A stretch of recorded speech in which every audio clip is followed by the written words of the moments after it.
fascination with rhythm goes back to the his days in the Bay Area in Alameda when the significance of the drum was just out in so many different ethnic circles.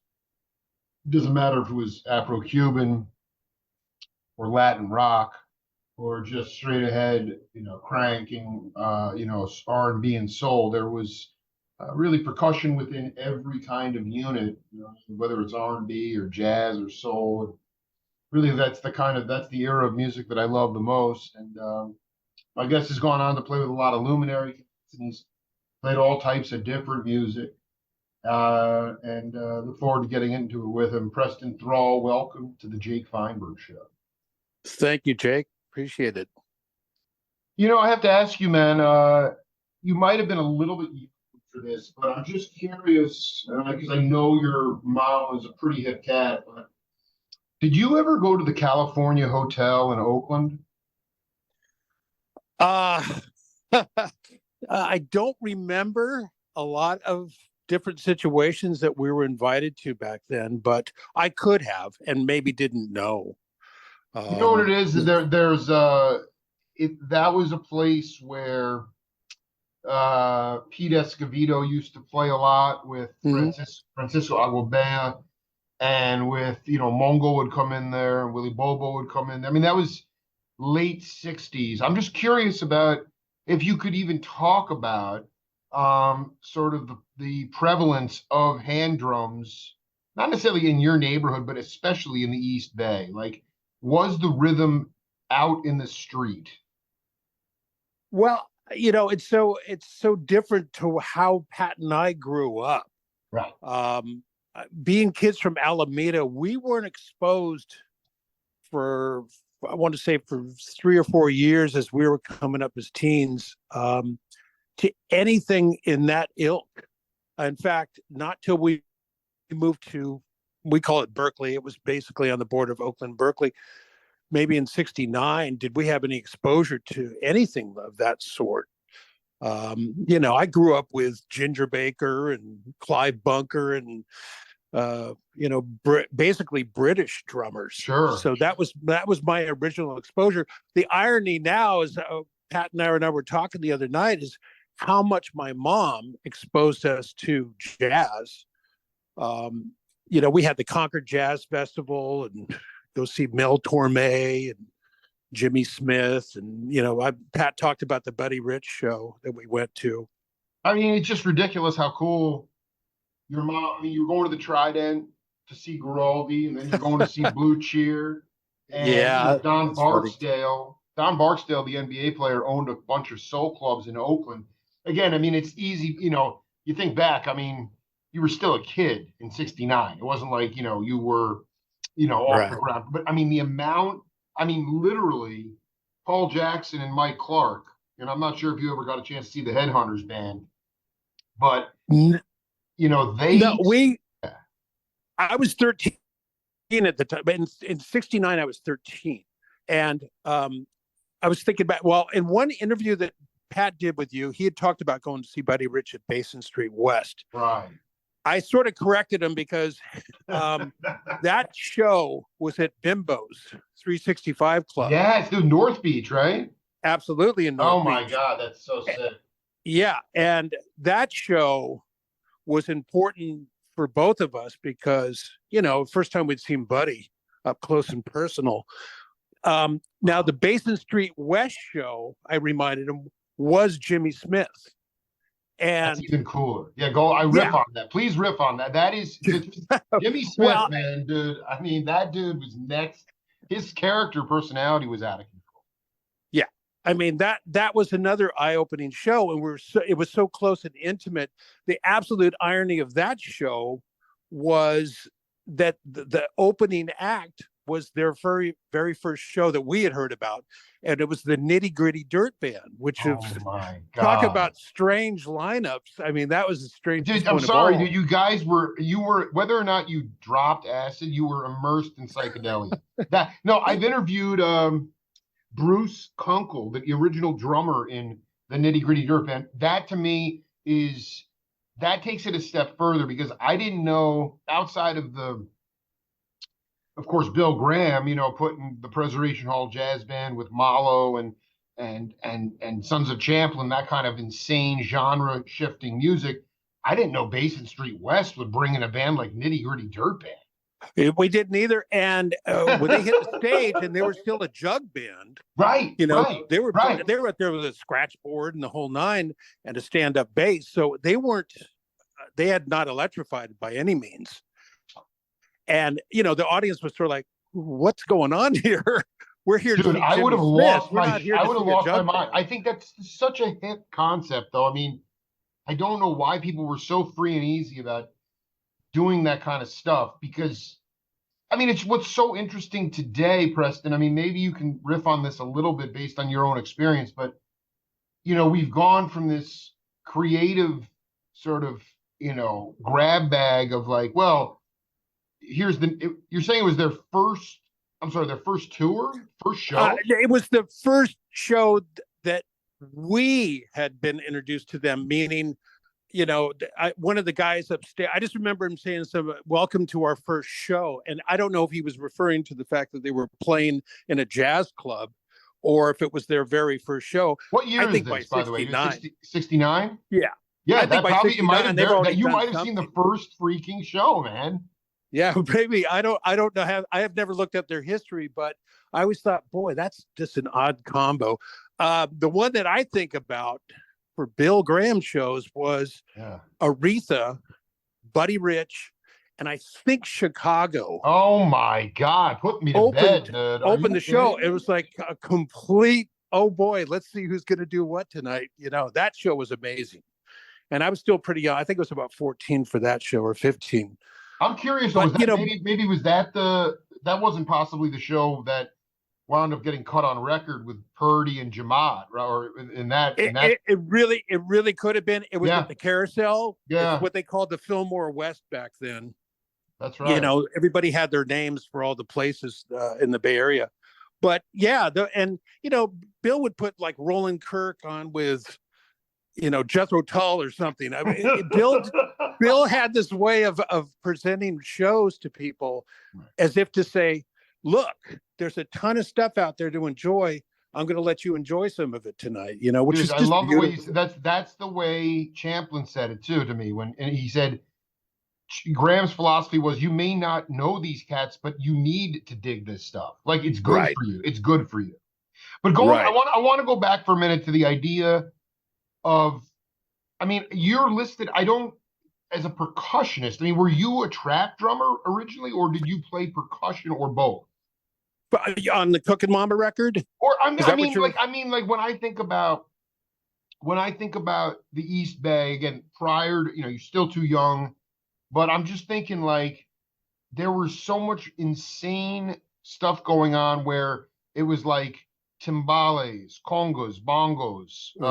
There was no trap set, but yet at the time it was still swinging. So something told me, I'm like, what was your first experience being exposed to sort of that Latin, that Afro-Cuban burn, so to speak? Maybe, if you can give an example of that. Well, 70s, I did percussion work intermittently, but I was always a trap player. You were a trap player. Okay, that's good to know. Yeah, from day one. I was listed on Cookin' Mama because Vince, who was just an incredible drummer, he was the primary guy. Is he still around, by the way? Is he still around? The last I heard, he's up in Alaska somewhere. Damn. I've got a video. Oh my God. I found a YouTube video of him in 2010. He does one of the greatest power drum solos I've ever seen out of anybody. And that's taking on guys like Dennis Chambers and, Jonathan Moffett and all the power drummers. Right. And Vince is right up there with all of them. I mean, he just had arm swing. It was just amazing. But so I did percussion periodically, but I was mostly a trap player. Like I said, I grew up with British drummers, and that was my ilk, and I really wanted to go that direction. So no, this is interesting. I guess I kind of wanted to get this story on the record. I don't know if you guys. It does seem to me possible, but I'm just going to go on a limb here. I believe the Cookin' Mama record originally was, at least in some way, shape, or form, produced by Steve Miller. He had some involvement with it. And I'm curious, did you guys ever go? Well, Miller at that time, among other things, was hanging out a lot at the Matrix, which was Marty Ballin's club, Jefferson Airplane. And I'm Right. like, that was like a Monday jam session where like Billy Vitt and Howard Wales and Jerry Garcia, Merle Saunders, they'd all go down and jam. And I'm like, I don't know, how did Steve wind up making it so that he helped get that record off the ground? I'm not privy to all the inner workings. I like I say, my involvement during that period with Cookin' Mama was a little bit. By the time the record was in full production, I had been moving into a whole different vein. So talk I about that. What was the vein you were Well, flowing the in? vein that I started heading towards where I wanted to end up, which was hard rock. Yes. Like I said, my Pat and I grew up in the same environment, but our allegiances were to a different music genre. Pat definitely went for R&B and horn and jazzy kind of things, and I went pure British. I mean, Purple, Zepp, the whole nine. I So I did. kept moving in that direction. And then by the 70s, I'm buying big power kits and growing my hair to look like my favorite rock stars and that kind of thing. So by Cookin' Mama, during the production of the record, a lot of the inner workings had already. Cookin' Mama had basically gone through its infancy, and it was moving in different directions when the album was being put together. So I wasn't really around that much for that period. Well, I want to talk to you about this. This is very important because this power rock bag, I mean, this was still before, at least in the like larger settings, especially stadiums that place that like Deep Purple or Zepp or those kind of bands could fill up. A lot of the drummers, I mean, the PA systems were so antiquated that Mm-hmm. most of those cats had to generate volume through spirit and physicality. And as Mm-hmm. a result, also the music never got there was so as a result there was a lot of dynamics even within power rock.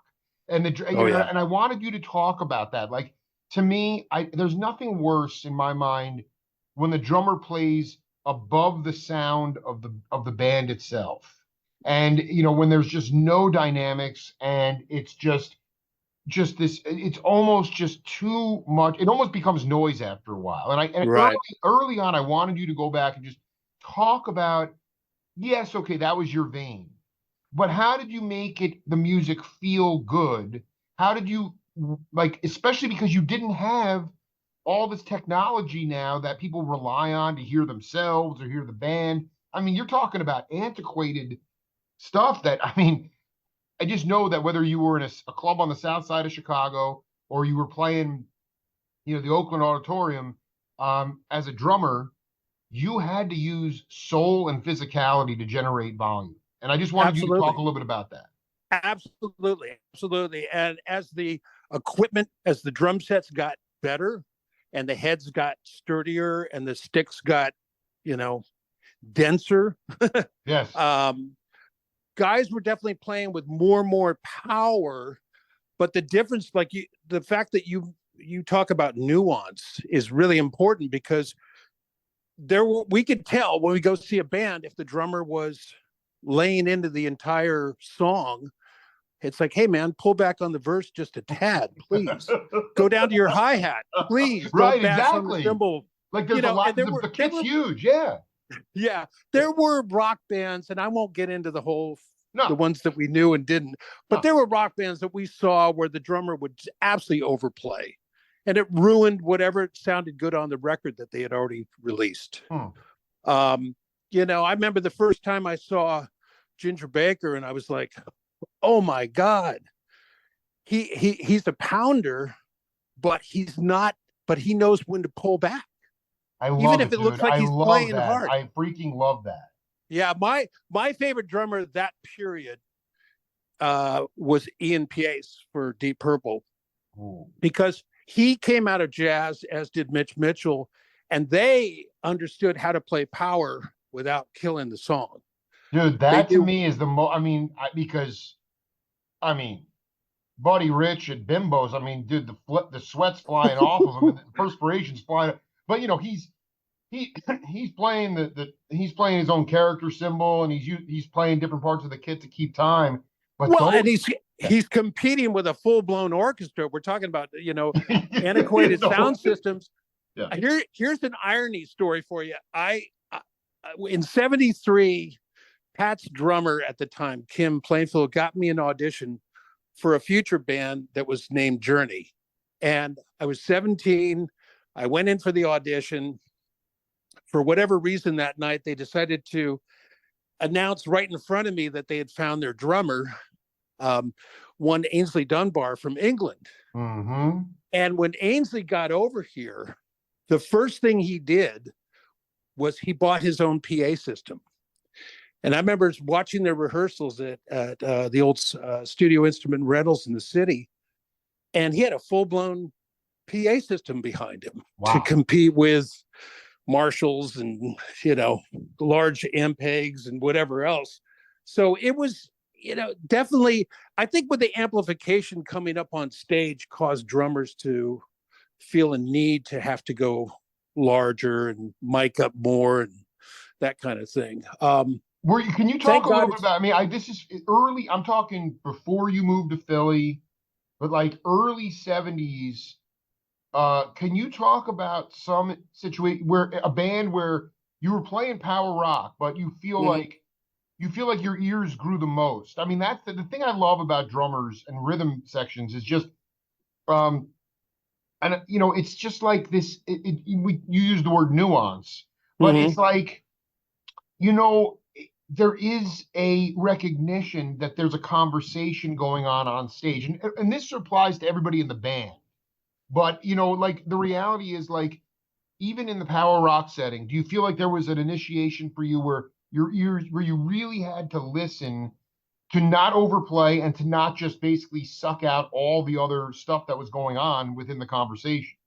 Oh, absolutely, absolutely correct. The I think the first time I learned, and this is through Pat, definitely, and Yeah. being in his circles, was I had more top drummers tell me, if you want to be a good drummer, listen to the bass player. Hmm. Know when to drop your kick to the note that he's playing, and he'll answer you in accordance. And that symbiotic relationship with the bass player is the most important thing. I've seen really good drummers with not so good bass players, and vice versa, and they don't talk to each other musically. Therefore, why does it sound weird? You Right. hear all There's a those push and comments. pull. Yeah, that's horrible. Oh, There's nothing absolutely. worse than that. Yeah. Yeah, groove is based on a drummer and a bass player locking it in. I mean, that's just a given now. I didn't learn how to really control everything till maybe I played with a guy named Robert Berry, who Yeah. played with Keith Emerson, and his his dedication to song sense really helped me out. So that by the time I got to Gregg Allman, things were pretty sewn up for me. I knew how to play a song well and sit in that pocket. So that really helped.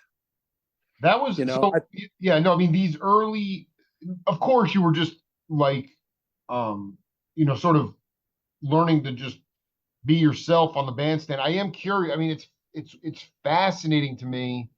Well, two questions. Did you play early on, harkening back to the nitty gritty dirt band, they might have had a wash tub bass on stage, or they had what? But I mean, you know, did you ever play with a string bass player, upright bass? I played. Yeah, I did for 2 years. And this is another sort of ironic thing. When I worked for Bill Graham for Whoa, years what? to What? supplement my income. I did what blue coat security for Bill Graham shows, so I got to see a ton of shows. Wait. This is And unreal. Wait, hold on. What years was this? this would have been, I started in 77. Oh my God. And, my first show was at Winterland. Oh, And I that got is to, I got, legendary. yeah, I got to be in a lot of very cool situations up close and personal. So just having that little bit of sight really helped me along too. And for years I didn't even think about it. I thought, well, yeah, I go do some shows and make a little money, and then I can go play drums somewhere. But those situations really helped open my eyes too to a lot of different things. So working Can you for give me? Bill, I'd love a couple examples. oh my goodness, just being closer to proximity for bands coming through. I saw so many bands at Winterland when I started. There were shows running. I mean, there were shows sometimes that would be 2 or 3 shows a week. Right. And you see incredible shows, lineups, and okay, it's the Rolling Stones, and hey, look at it, Stevie Wonder's opening, that kind of thing. Oh my gosh. So yeah, And that's just like one week, you know? I mean, yeah. were they bringing, were they, and then was like, uh, Shakti coming in, like McLaughlin's group, or that was like, or Weather Report, Well, were those cats coming in, because or was it? yeah, as time marched on, I started doing more and more outside shows. So I'd drive down to different cities that he'd do a show in San Jose, or he'd do a show in Berkeley, or he'd do a show in, somewhere let's just say Northern California. And I'd just go to my next job. I wouldn't even think about who is it? Oh, it's Yes. Oh, okay. Right. So I got to It see was so just par for the course. Yeah. I mean, this is yeah, I was unbelievable. like, what's my show this week? Because Bill was running so many shows between, like, let's say 75 and deep into the 80s. There was a ton of people that worked for him. I was part of a team that was maybe, I don't know, 100 plus strong. I finally got back in touch with these people a little bit ago on Facebook, just because I hadn't talked to people in over 30, 40 years. So, but yeah, that definitely, all those little things that you do, you don't realize how much they teach you until you get a little older and you go, wow, that was pretty cool. So yeah, it was an eye opener. The heavy rock thing moved into punk by the late 70s. Right. And when I went to Philadelphia, the band that I was with had been a punk band in San Francisco. The By the six time we o'clock started, news. yeah, 6 o'clock news. And by the time we started up in Philly, we started moving towards power pop. And, from that power pop, I went to Robert Berry, which was more power pop. And then suddenly out of nowhere, I'm playing with Gregg Allman. And that was a wake up call, because Gregory, my first time auditioning was, you have to shuffle, and you have to shuffle well. You can't be a slouch. You got to know how to shuffle. So I hadn't been playing shuffles in a while, but yeah, it came back pretty quick. That's actually a beautiful full circle. But I got to ask you about a couple guys, and for some reason, I can't find the quotes on my phone, but I cannot wait to hear, because I've interviewed. There's a couple guys that I want you to talk about. One, and you may not know one of them, but I feel like you know both of these guys. Jerry Pompili Oh, wow. and Bob Barsotti. Because I mean, Oh, my God. you were like Oh, the security cat. I mean, these are guys that are like here. I mean, again, I was born in '78, so like I missed the boat. Okay, I missed the whole okay. thing.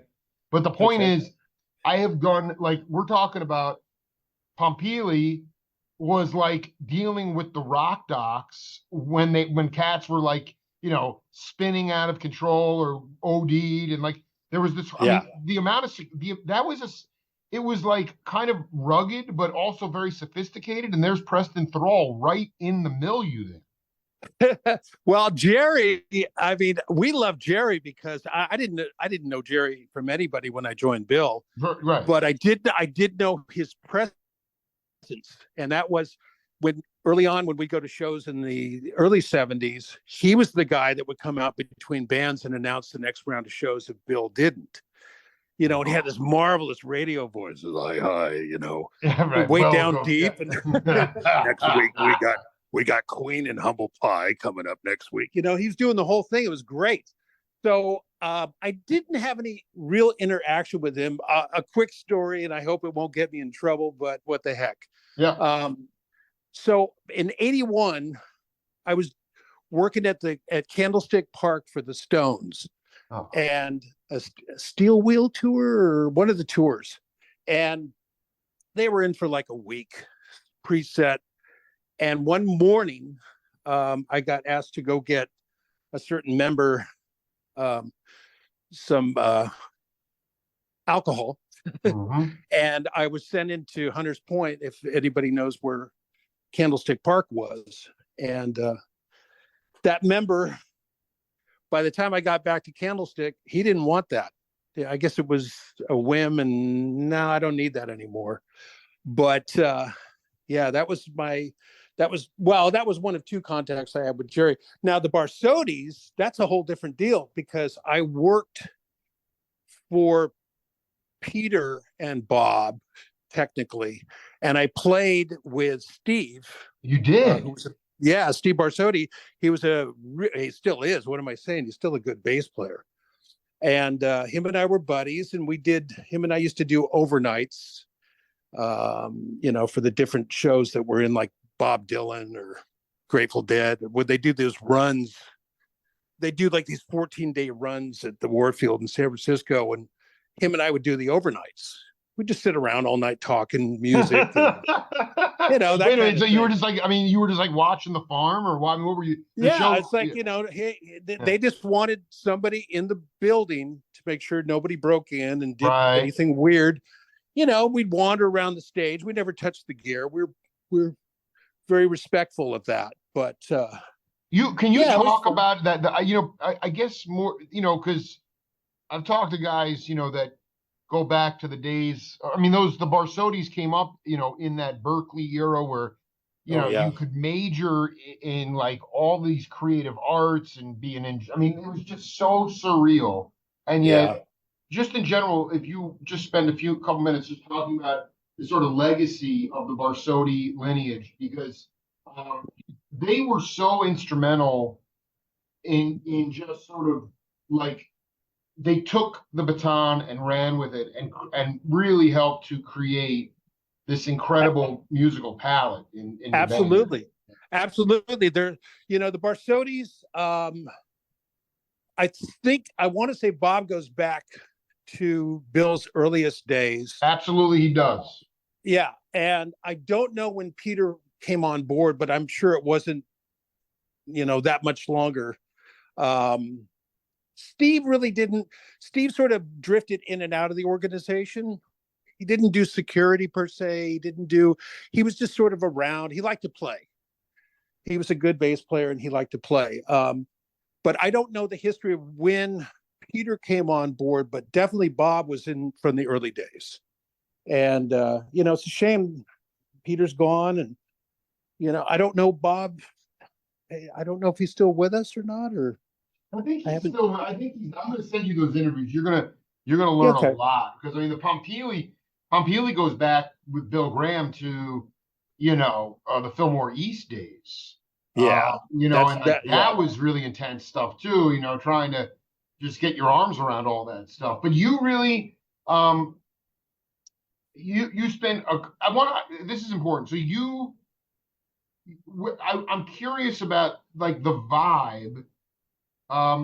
Was there a period, at least in 79, 80, 81, where 6 o'clock news was before power pop, like that punk scene? I was just talking to a guy named Jim Campolongo, great guitar player. He was talking about playing in the Renegades of Funk, which was an Oakland band back in the late 70s. And, he'd see these, early punk, you watch videos now, but he was in the milieu of these early punk bands from the Oakland, San Francisco area. It was like Human Worms. People were just, it was violent, but there was a physicality amongst the patronage, and the bands, nobody was going to mistake them for virtuosos, but they were like playing their hearts out. Yeah. And so Yeah. that when you got to Philly, I just the early time. Were you guys still doing that punk thing, like letting it all hang? No, not that much. Well, I don't want to say we didn't have those proclivities, but I think more of what with dealing with the punk scene was I joined in 78, and one of our first gig, in fact, our very first gig was at the Mabuhay Gardens. And we fell into that scene so quick. And Jeff Prushankin, who ran the band, I mean, he worked with Dirk Dirksen and the whole scene in SF. So we got Wow. into that scene pretty quick. And there was a lot of talent. You know, people go, oh, yeah, it's just punk music. It's like, no, there was a whole lot of talent that poured through that club. I remember seeing the Ramones and Blondie there. Oh I my mean, God. yeah, when these bands first Early came, stuff too. yeah, when they first came to California, they played the Mabuhay. So, You're throwing down some venues I'm not even hip to, you know? oh, you got to look up Mabuhay Gardens. That's the epicenter for it's our CBGB.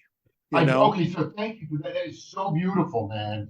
You yeah. know, it's just like laid on the. And so, what part of San Francisco was that in? It was right in North Beach. It was right on Broadway. Right, right. I just want to go two back to two North Beach. blocks from Carol Doda's.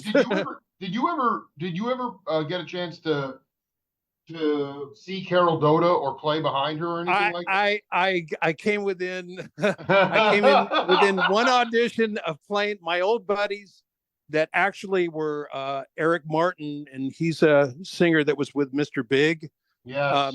His original band 415, or the Eric Martin band, they technically were what were they called, the Nasty Habits or something? Oh Carol my Doda. God. I can't remember what their actual name was, but yeah, they backed her up for a long time. And you know, I remember asking Mark Ross, I said, hey, so what's she like? And he's like, well, she's not what you would expect. It's always that I way. said, Yeah. yeah, that she was serious about being a singer. She wasn't like, well, I'm a stripper trying to pretend I'm a singer. Now, I don't know what what her talent base was, but you know, he said, hey, yeah, we get into rehearsal and she's right there with it, and parts and all that good stuff. So no, I was asked at one point if I wanted to come in for an audition.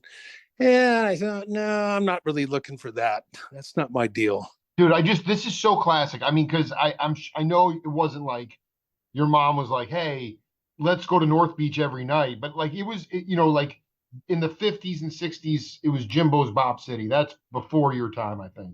And then there Yeah. was the Red Balloon and Bimbo's 365. And I mean, Yeah. back in the day, it was like, I just remember talking to these guys like that were playing Mark Levine and Ed Newmeister, these like stone jazzers, and they're playing like 20-minute milestones, like Wow. while there's a stripper going on up there. I mean, it was just so wild. Yeah. And then it moves into this fertile punk scene. And I wanted you to talk about this for not just for me, but for people that are listening to this, because this was pre MTV. There was really you know, by 1980, by the late 70s, there was still, by 77, 78, 79, there were still 300 different record labels.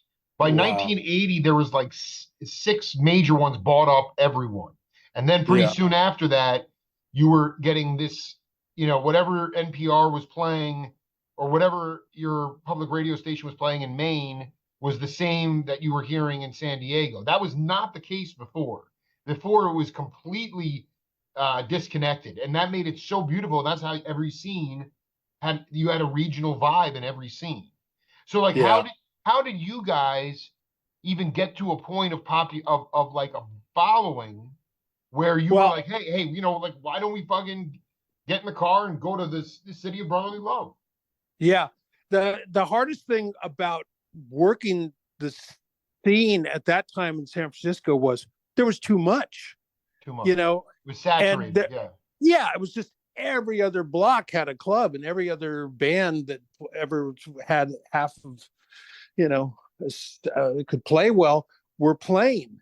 I mean, I've looked at what we used to call the pink section, which was the San Francisco Chronicle entertainment Sure, section, sure. and page after page after page after page was nothing but club lineups with, everybody and their brother. And I mean, in some cases, I've seen old ads on Facebook that are like, oh my God, look at all the talent in 1 week. So the Bay Area was just a thriving area to be in, and it was too hard to compete. Even if you were good and you had decent management behind you, it was really hard to make Right. That's a very, inroads. very good point. I'm glad of course you lived through it. It was just, it was, there was way too many cooks in the kitchen to, Way too many. yeah. And then we go to Philly, and we immediately hit a wall there because here we are starting all over again. So what we did was we went and recorded. We were doing a lot of recording back then, much more than most bands. And I took the tapes to LA because Pat was still working with Hughes Thrall. And Andy Johns was nice enough one night to, mix our recording, 2 songs that we had done in Philly. And subsequently from that, I ended up staying in LA, and then Janet and Jeff for 6 o'clock News moved to Los Angeles. Just as that was happening, I decided to move back to the Bay Area. I for whatever reason, I just wanted to change atmosphere and get into a different situation musically. So, but I realized talking to you about this, 3 markets that were really hard to break into if you're just starting up. I mean, dude, Yeah. you could not have had 3 like deeper musical cities. I mean, with Sigma Sound, but I want to be clear, the tracks that you took back that John's mixed for you were punk tracks or power pop tracks? Power pop. And if there's a confession to make, I had asked Andy to put a little bit of Zeppelin on it, and I'm not sure at the time if that reverberated with 6 o'clock News. I remember the first thing I heard was, "Why are the guitars so big?" But I was thinking more along the lines of what kind of situation we were trying to get into anyway. So, looking back on it now, it's just it was a one-night mix, and Andy was nice enough to do it. He had his hands full for sure. Did you spend how many? When did you actually leave Philly? In boy, all these engrams to open. Yeah, right. 81. All right, so you went from one totally congested market to another. You guys really couldn't. You were Correct. you're doing a lot of recording because I'm sure there was a huge live punk scene in Philly, but again, it was just there were just so many bands probably. Absolutely. And I think what we came to find out was that we were more oriented towards recording. We had done the club scene for as long as we could in the Bay Area, but our forte was recording. We loved to go in and cut new tracks. So there's somewhere in the world, there's a plethora of music out there related to that. We worked at Wally Hyder's, famous Wally Hyder's in San Francisco. And, I'm trying to think of the other studios. Wait, hold on. You had your band got into and recorded in there? We won a radio contest. This is so badass. What year was 75 or something? 70, early 77, maybe. Oh my God. Go ahead. We submitted a recording. I don't even know who did the original recording. We submitted a recording to KMLE radio in San Francisco, and we won a battle of the bands, and we won 24 hours of free recording time at Wally Hyder Studio. Dude. And we went in there. Ridiculous. Yeah.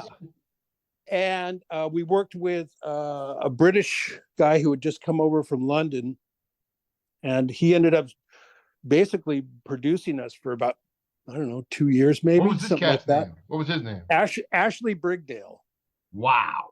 Yeah. And he came from Trident Studios. Yeah, absolutely. Oh, wow. So wait, Yeah. so you guys really did have, but as I look here in this very, very humble discography for Preston Thrall is I don't see.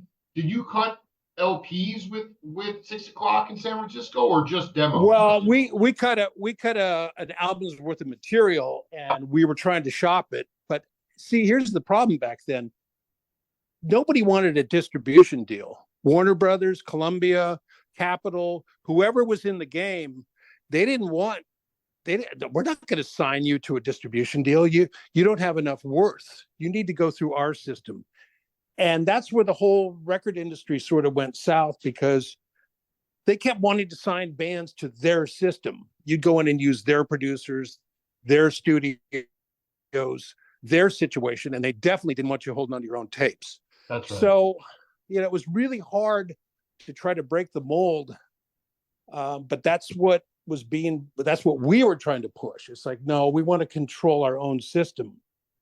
So let me ask you though, how does that, because that's so interesting you said that, because I was just transcribing from that first interview with Pat, which I think will go down as a historic interview. I don't know how it all came to be, but I mean, the story he's talking about with crossing the line, oh my God, and playing that solo. And he's like, I had done nothing before that. He's like, and what he said was, he goes, Cook and Mama we recorded it, but it didn't get national distribution. Right.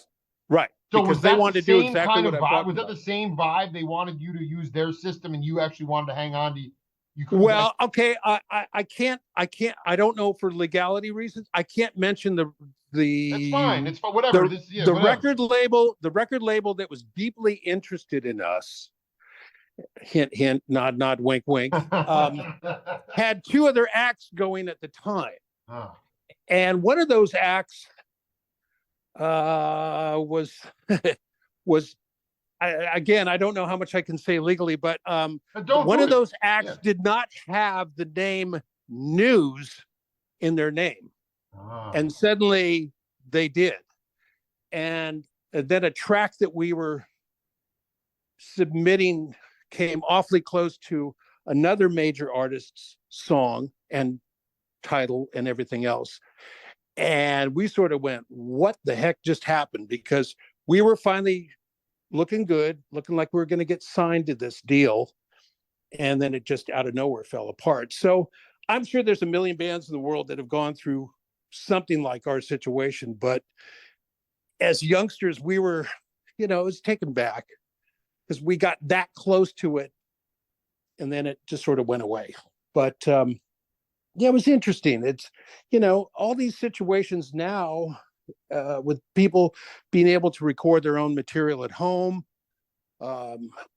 releasing it on the internet, it's just, what's so insane is that, like, I'm looking up this album that was eventually released on Rock Bottom. That was the original label that Cook and right, New Day. right. I mean, the cheapest, the median selling of this record. I mean, for me, this is a lot of money. $140. I mean, it's like a high end, dude. I mean, yeah. I realized that you were in your own bag, like, and maybe you came in. Did you overdub percussion? Did you guys all hit at the same time? Yeah. Correct. I went into the church, which is one of the studios that they did tracking. I don't know the other one that they used, but yeah, I remember going to the church. I remember going in the church to do Pat's improvising rock guitar booklet. And that was amazing because we used to my very first recording when I was 15, I think, was at a place called Different Fur. Yeah, my dear friend Dr. Patrick Leeson. I mean, I've done like 9 interviews. Okay. I cannot believe you were a Different Fur. Wait, hold on. The booklet, the rock improv record. Right. You guys cut that, or he did that at Different Fur, or the church? One of the tracks, I don't know if it was homage to Hendrix or Snaker, but one of the tracks was a different fur, and I was absolutely scared out of my mind because I'd never recorded. I didn't even know what to think, and it was like, okay, here I go. Dude, wait, hold on a So second. I just want to be clear. You're playing drums on that. right, Oh my God, that's insane. Because that's yeah, so hard to. Did it come out in an audio book or something or a record? yeah. I It guess. came out as a little. It came out as a little floppy Yeah, I know those. I know 45. those. It's so And great. Preston Thrall, 15-year-old on the kit at Different Fur, one of the earliest recordings ever at Different Fur. yeah, yeah, I think they had just like recently opened or something, No, I mean, maybe. dude, if we're talking 72, I mean, and Yeah, that's when Cooking Mama came out. Dude, yeah, I mean, I'm not even sure the earliest recordings from there that I know of are, guys like Pete Escovedo, 75, right, mid right. 70s. So I mean, And it's that a is like great maybe the studio. Oh first my thing. God, it's such a famous studio Yeah, now. no, it's I mean, insane. No, at now it's the day we were in there, it was like, well, what's this? It's like it's a new studio. Hey, cool. But yeah, so that was Jesse Harms. He played with REO Speedwagon, and Tommy Thompson, the guy in Cookin' Mama that was with Gregg Allman. He's the bass player on that track. So yeah, that boy, and Pat apparently got a copy of that, and he was able to digitize it. So Oh I my, don't know. dude. Oh, wait, hold on. Is Yeah, that I need, dude, because those floppy did I know exact it's like it's an insert in the book. correct. Like, Yeah, dude, that is legacy right there, man. yeah. And the irony was the first editions had Hendrix on the cover, Oh my, and yes. we were in a store one day, and I see the book, and it's got Pat's picture on it, and I'm like, holy moly! Hey, Pat, guess what? Look what Changed it happened. up, man. Yeah, it changed it. Now you're famous. Yeah. So yeah, but that was an interesting time because the church and Different Fur weren't really known studios. I mean, San Francisco had the Automat, which was actually CBS Studios, and Wally Hyder's. That's right. You know, And then there was like, those were the famous you ones. had the record plant in Sausalito, and Absolutely. And yeah, Pat and I did a lot of work at the record plant. you did. Oh yeah. Oh my God. We did a lot of work there. Our one of our singers, for a thing that him and I did for years, was a second engineer there. So we'd go in at night when everybody was gone and just cut tracks. Oh. And yeah, I remember the first time somebody opened the door while mid-session, late in the morning, and said, "Hey, what are you guys doing?" And we're like, "Well, we're just making some music." And he goes, "Oh, cool. I'm in the other studio." And he'd left. I said, "Who's that?" And he said, "Oh, it's some new artist named Prince." It's like, what? God. Yeah. So that was 78. Maybe like 77. Yeah, 77, Yeah, 78. Yeah. 77, 78. And I think he'd just been signed to Warner's. So yeah. I want this is so the because I'm just reading here on this one site about I mean you were was New Frontier gigging in LA before you split to go back to the Bay Area, or was that a band that came out of the Southern California that you wound up playing with in the Bay Area? That grew out of Bakersfield. Get out of here. Yeah, Monty Byram, who was Big House, Billy Satellite, he put it together with me and the bass player Tom Miller from the Alameda All Stars. We put that band together in '86. Yeah. And I left the power pop situation briefly to go do that. That band got signed within a year to Micah Records, which was George Michael's label. And again, not a cheap record. Hard to find that record. Well, and the unfortunate was the relationship ended quickly. The producer had different ways of thinking about drummers, and I wasn't part of that. Let me ask you. I'm so glad you brought that up. Can you talk about Preston Thrall's ideal miking setup, in Oh, your ideal world, is there room for good leakage? This is the thing I cannot. One of the reasons we talk about these early rock, power rock bands hmm, with Mitch Mitchell and Ginger and so many cats. Um, the there was no efficiency model on how to record an album. So right, you, I mean, it was like you would have these very creative situations, and as a result, you'd get a lot of room sound. And to right. me, that was what that's part of the magic. And I just when I hear that word power pop, I think to myself, everything is closed mic'd. But I could be wrong. I mean, I get what is there room for good leakage in the mediums that you've played in through the years? Certain recordings, yes. The British way was 4 mics, 2 overheads, Right, a mic aimed in towards right. the left side of the snare hi-hat area, and then a kick mic, and that's it. Kind of a Glenn Johns model. Absolutely, Glenn Yeah, Johns and Andy. Of course, he just expanded on it. right. The American engineers love to put the mic right on the head, and I got in more arguments with.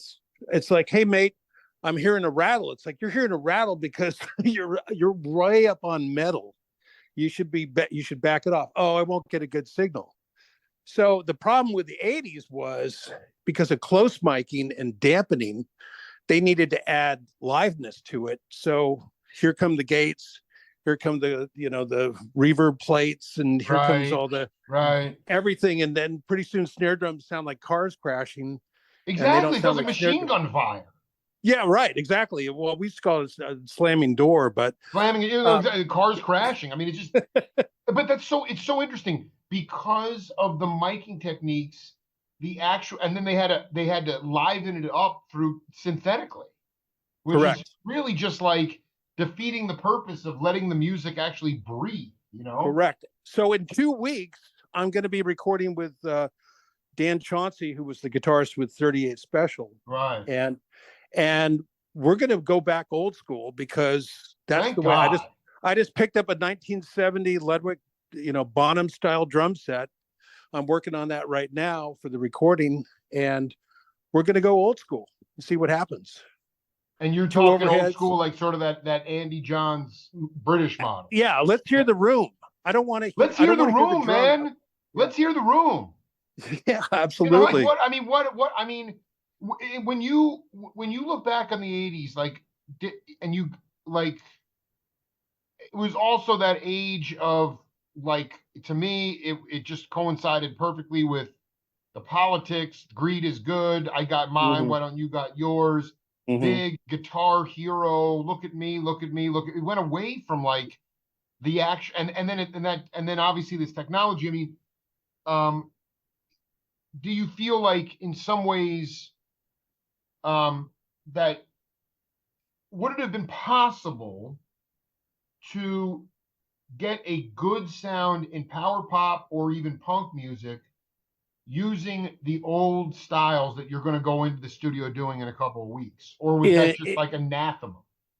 in punk, probably. In power pop, never.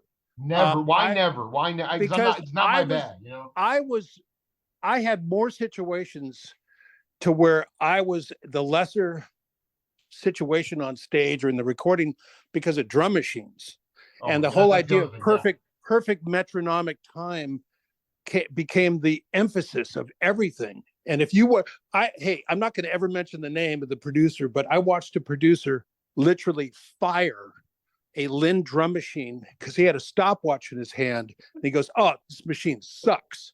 It's like, why? He It's not, fired the his time is machine, off. dude. That's like AI, man. That's like AI. That's going to happen all over the place now. He's Yeah. telling the engineer, "Get this thing out of here. Go get me another one." And I'm like, wow, the drummer He doesn't fired a stand a machine, chance. dude. Holy. So, with the advent of quantizing, yeah, things came That's around, but right. That's now right. I Mhm. think the emphasis is going back towards at least try to get back to an analog style. The feel is what's the most important thing. When I hear guys talk about, well, I quantize the track, but I put a human touch on it, it's like, well, you had to add something to add something to add something. Come It's like, on, dude. That's yeah, way. It's not gonna just let feel. the It's gonna. performance happen. All the great records that we love are natural, organic recordings. That's the way I look at it. That's That's what we're absolutely. going You're to try to absolutely right. do. You're absolute. I mean, also like, you know, I don't know. I mean, I don't know what it was like at different fur, but like no drum booth, no Right, baffles. right. Everybody, I mean, that's sort of more of a jazz aesthetic, like, you'd have a, Yusef Lateef album, they just drop a mic in the middle of the room, everybody would be in a circle together. There you Russ go. Gary did a lot of that stuff with Cal Jader at Wally Heider, in the late 60s. And it's just, I don't know, man. Part of it is just the loudness, the sonic nature of the music was not as loud, but Right. Guys walking in with 412 cabinets, which I still love. I mean, I'm in a band currently called Hot Sheets, and the guitarist, he's a Les Paul through a Marshall kind of a guy. right. But he understands it's like, it's not about look at me, it's about how does it feel? That's The right, dude. How does it songs, feel, man? Listen how to does it that. feel? How does it Yeah, feel, anybody man? you can play any style of music, but it's how it feels that's going to make people listen to you. Did you ever cross paths with? They used to play the Berkeley Quad in '74. It was they were called Salsa de Berkeley. It was led by David Morgan, John Otis, and occasionally Armando Peraza would show Oh up. wow. It Oh was like wow. this afro. I mean, you were like in your own bag, but did you cross paths with any of those Santana cats? The second iteration, obviously, not Shreve, but like Morgan, Litcherwood, or those cats. No, not really. I mean, I probably stumbled upon a drum circle or two or a show somewhere. No, really, going into this interview, I was like, dude, Preston must have like 16 conga drums around him, but you're actually a trap drummer, which is Actually, I only have two, but yeah, that's all right. It's all right. timbales. Yeah. Yeah. Um, But yeah. no, we like I keep saying, I won't put Pat in the same category, but I grew up in such a rock atmosphere that I didn't get hip to anything that was cool until, maybe mid-'80s, Yeah, where I you were like, started oh, you're like, listening. I'm kind of bored now. What else is there? Yeah, you're like, oh, Well, yeah, I started opening my ears a little more because right. Pat will even admit I was a bit closed down in the early days. I was listening to British rock and I did. that Yeah, sort yeah, of, yeah. I did. yeah, I did. yeah. So he and we sit here and talk about, Jacob Collier, and we talk about Right. just unbelievable musicians now because, music is it. There's so much good. People say that music's dead. It's like, no, it's not. It's not being listened to. So the whole thing that you said about Bill Graham presenting people to the public that don't normally hear these people, that's the thing. Well, the It's just cool how part they of it is get out also there. the audience. I mean, again, San Francisco was the perfect place for it, but it was the idea of saying, yeah, I'm willing to spend $10 or what, $8, and even though I don't know this band, I'm gonna go and try to dig it. Now there's Yeah, just people are petrified of spending any money. I mean, they're more interested in spending money on Journey or Steve Miller Band or Tower of yeah, Power because it's yeah, predictable. And so that's part of it. And then just this outrageous overhead cost of living as it relates to clubs have a working live musician has right. not gotten a cost of living increase since 1984. Oh And boy, that's a sad terrible. I mean, commentary. no, so I mean, I want to just counter back by saying yes. What I've come to realize is that there are more badasses. I mean, individualistic players, guys that are just even in Tucson, I mean, everywhere. And Yeah, the problem is there's just no music now is made for how should I say this? There's no ability to. I mean, you go back. It was Jack DeJohnette's birthday. I've done a couple interviews oh with him. wow, He was talking about Bird, Max Roach, even Miles. There was money for promotion. They got right. paid for their publishing. None of that. I mean, the ability for a live musician, and that's the other thing. You go on the road now, Mhm. and there's no money for the actual gigs themselves. you have to get off the bandstand and sell merch after you bust your ass for 2 hours. Correct. And that, so Correct. the whole thing has come down to, oh, they're playing music. They're not working.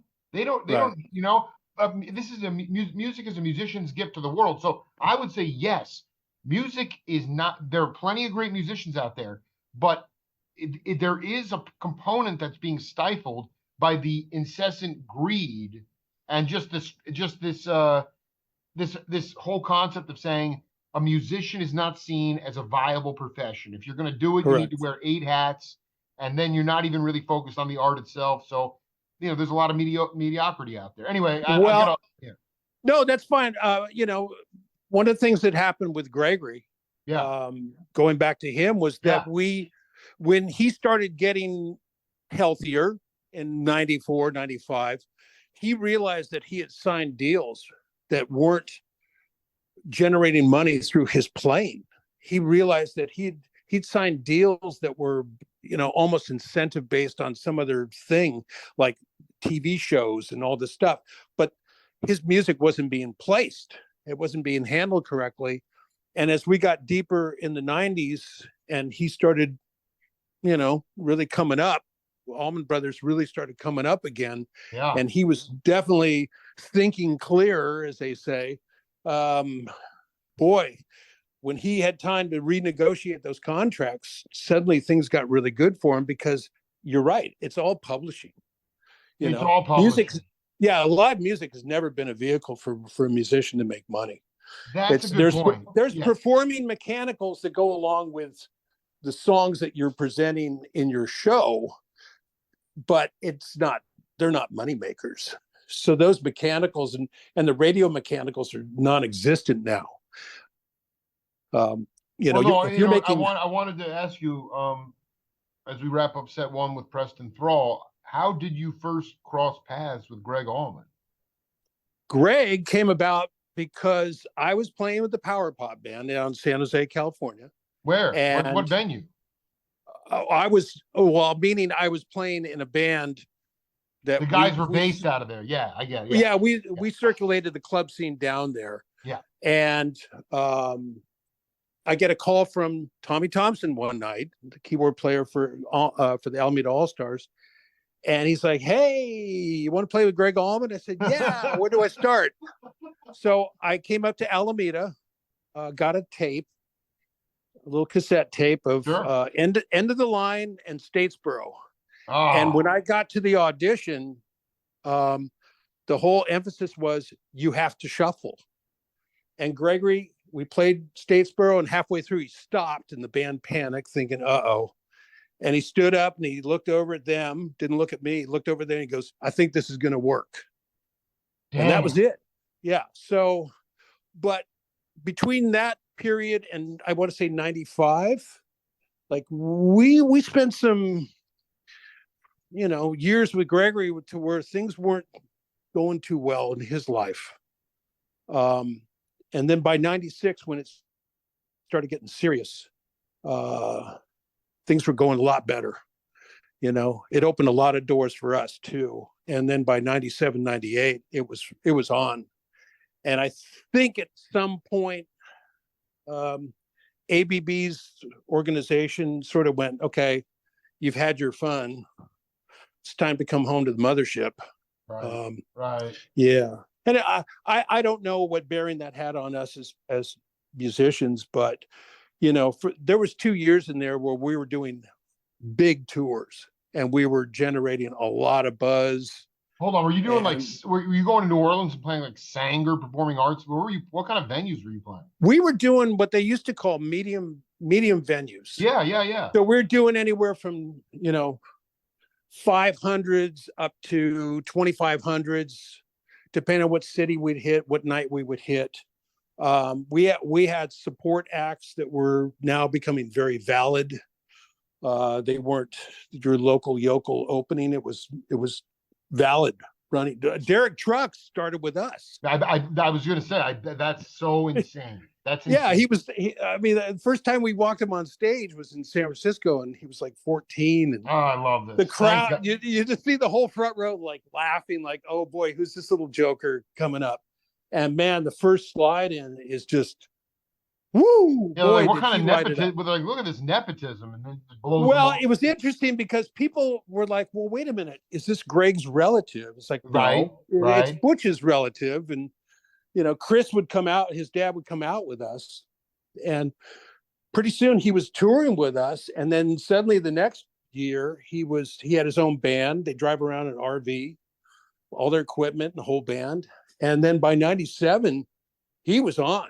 I mean, so 94, he sort of started, and by 97, he was right there. Yeah, well, no, he was by the turn of the century. I mean, he Oh my was God. on fire.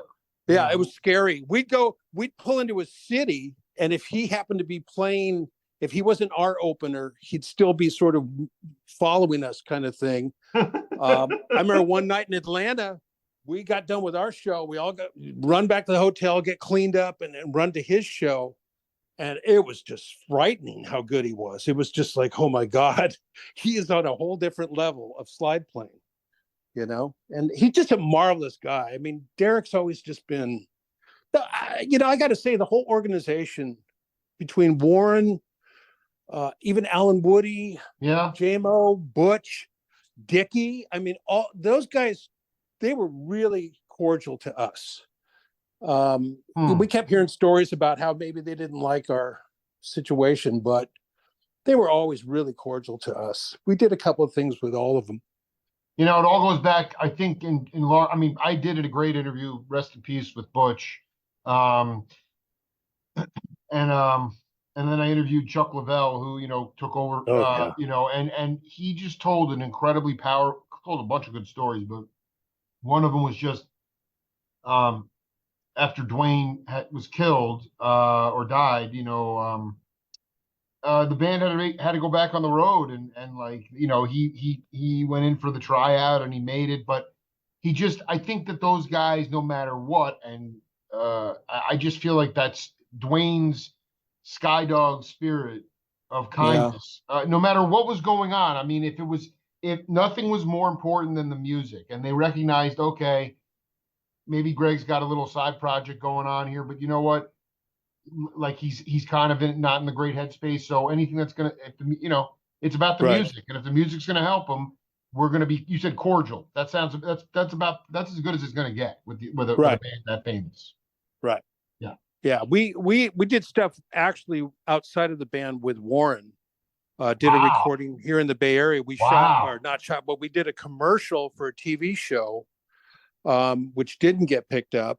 Um, and there was times where they'd come play the city, and we'd be in a local club, and Warren and Woody would come over and jam with us. Did you So, actually, when you were doing security, were they playing the Winterland? who, the Allman Brothers? Yeah. Oh no. The first time I saw the Allman Brothers was 71, right after the live album came out, which No, of you know course what I was, meant. You know what I meant to say.